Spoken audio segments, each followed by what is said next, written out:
All right, this is madness. The administration is totally clueless, and the president's own so-called fix, which is not a fix at all, proves it. Now, the insurance industry has spent years now trying to figure out how to offer health care coverage thanks to Obamacare, and they cannot reverse everything that they've done just because the president now snaps his finger and says so. Now, today, America's health insurance plans, they put out a blistering statement in terms of a trade organization. They said, quote, changing the rules after health plans have already met the requirements of the law could destabilize the market and result in higher premiums for consumers. These are premiums that have already been set for next year based on an assumption of when consumers will be transitioning to the new law and the new marketplace. Now, if now fewer younger and healthier people choose to purchase coverage in the exchange, the premiums will increase and there will be fewer choices for consumers. Additional steps must be taken to stabilize the marketplace and mitigate the adverse impact on the consumers. Well, you're the consumer, so now what? So what will the Hail Mary pass at this last hour? What will it do? Will it help the Democrats in the 2014 midterm elections? Will it accomplish that? Joining me now with reaction, Iowa Congressman Steve King, Minnesota Congresswoman Michelle Bachmann. First of all, we got to get this on the table. This does not fulfill the president's promise. Congressman King, all this does is delay this madness. We're going to be back in the same place 1 year from now, aren't we? Well, we are. In fact, we're back in the same madness sooner, Sean, in that he can't fulfill this promise because the insurance companies have to opt in, and the insured need to also opt in. There's no way that that becomes 100% of the people get to keep their policy. And furthermore, his restatement of the grandfather clause, that always was a specious clause, that it would exempt if premiums went up, it disqualified the policies. So this is a whole lot of rhetoric out here in a desperate president that's trying to react to now a Democrat pushback. The senators that went to the White House, the Democrats that have said, we're going to vote with Republicans on this. The president's trying to tamp this down. This is a panic mode, I think, for the president of the United States. Congresswoman Bachmann, instead of just saying, okay, I made the promise, I'm going to keep my promise, all the president has done here is delay what is the inevitable here. Why do you think he did it? I think the reason is obvious, but why do you think he did it?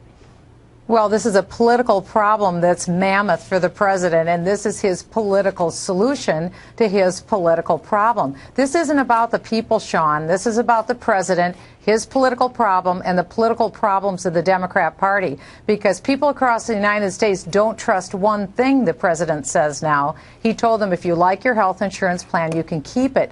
This speech that he gave today won't allow one American the confidence that they'll be able to keep their plan.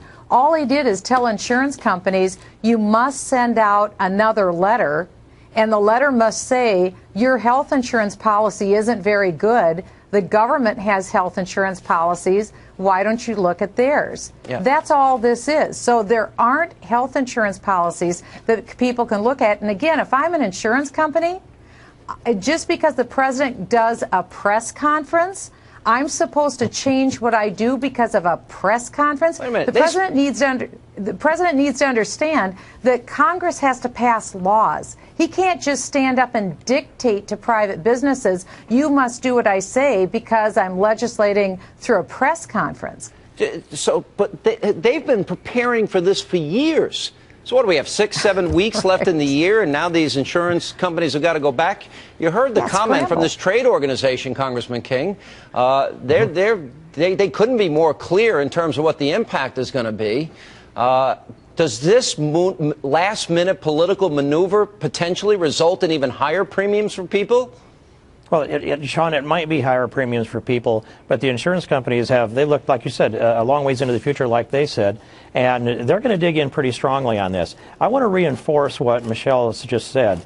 The president, though, he has no constitutional authority to extend the individual mandate, which is what he attempts to do with the CMS rule that I have in my hand, and he had no constitutional authority to extend the employer mandate either.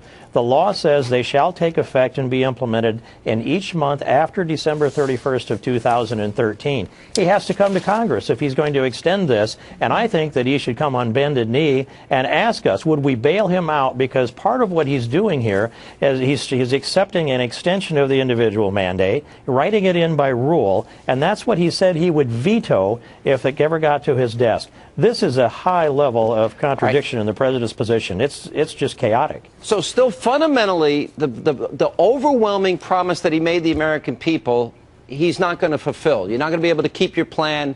That dovetails into not being able to keep your doctor. Then we get the rate shock that we've all talked about. So the reason the president did this, Congresswoman Bachmann, is because he doesn't want Democrats that have been complaining to him signing on to legislation tomorrow that you're going to vote on in the House, which is the if you like your plan, you can keep your plan act.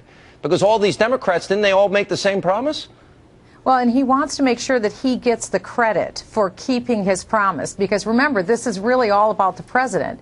And his poll numbers are tanking, so he wants to ride to the rescue, but he won't. They're going to have an even bigger problem because these plans won't be there for the 5 million people who've already received these cancellation notices. This will grow to 10, 15 million, so they've got a big problem.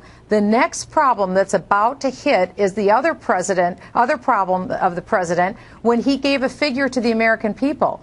You will see your premiums go down $2,500. He put a number to how much the average American. Per year, on average. That's right, per family, per year.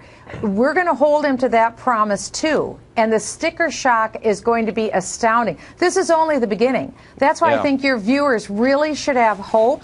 I really do believe both Steve King and myself introduced repeal bills to Obamacare. I think that our dream will be realized one day, and I do believe we'll see a parallel private system grow up because the American people aren't going to buy this plate of dog food that's put in front of them called Obamacare.